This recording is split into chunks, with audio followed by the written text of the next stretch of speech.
Been going through in the centre back area, right?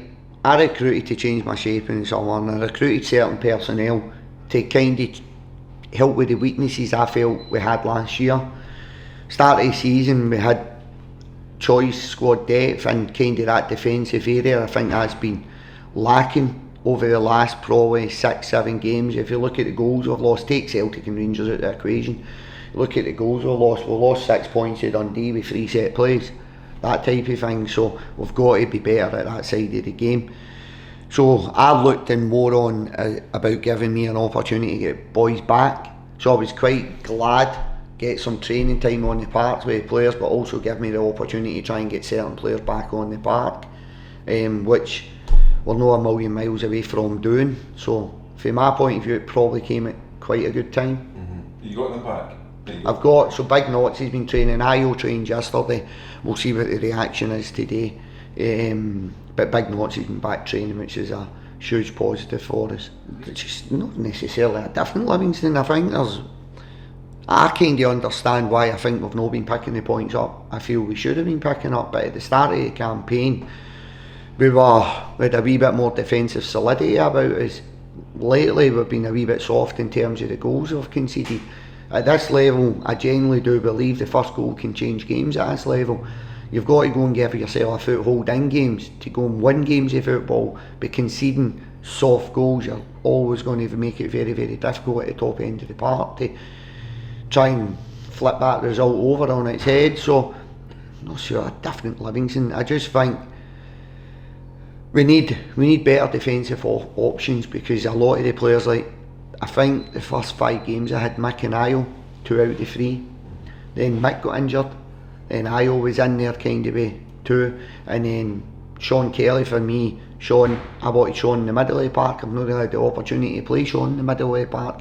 He's been falling in at left centre back. Christian Montano's been falling in at right centre back. Christian's played left centre back. So we've never really had that settled pairing that we did have at the start of the season, albeit we were playing a free when they're talking about the pairing.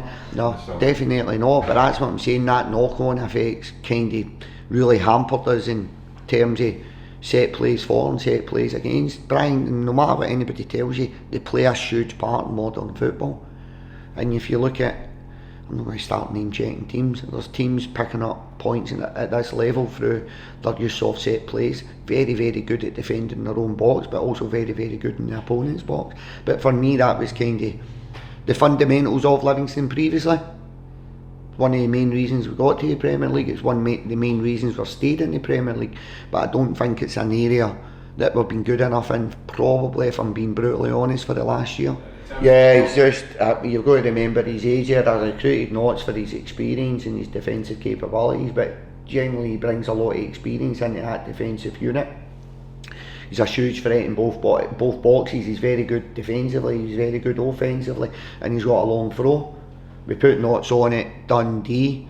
I think they had a lot of entries into the opponent's box, but until Knots went on the park, we never got on the end of any of them. Knots goes on and gets 2 very, very good headers.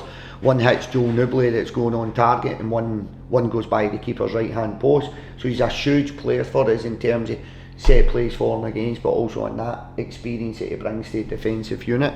So he's had niggles, knocks, because of the injury last year he's had a lot of knocks and niggles to deal with and getting himself back up. He missed a full pre-season also, so it's also really, really difficult then if you factor in his age.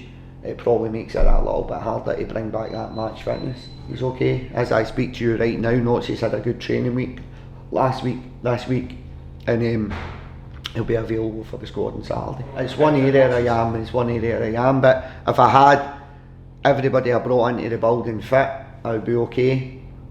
So I recruited Michael Nottingham this year and Mick Devlin. This is another thing, like, people don't know this, but I can talk about it now. Mick's been playing with a broken hand for 6 weeks. So Mick broke his hand in the Kilmarnock game. It's a clean break, can't remember what finger, but it's clean break in the middle of the back of his hand.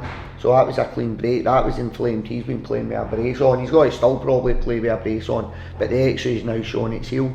So Mick's been playing with a broken hand, and we've probably been shuffling the personnel either side of Mick. Mick predominantly came in as a right centre back for me. He's Io got injured, he's had to move into the central position, but we've been shuffling the players at either side of him, and it's the one area of the park that I don't like shuffling my players, if I'm honest. I want to try and build the relationships and get that continuity in that defensive line. Is it an area of the park that we're looking to strengthen? It is in the January window.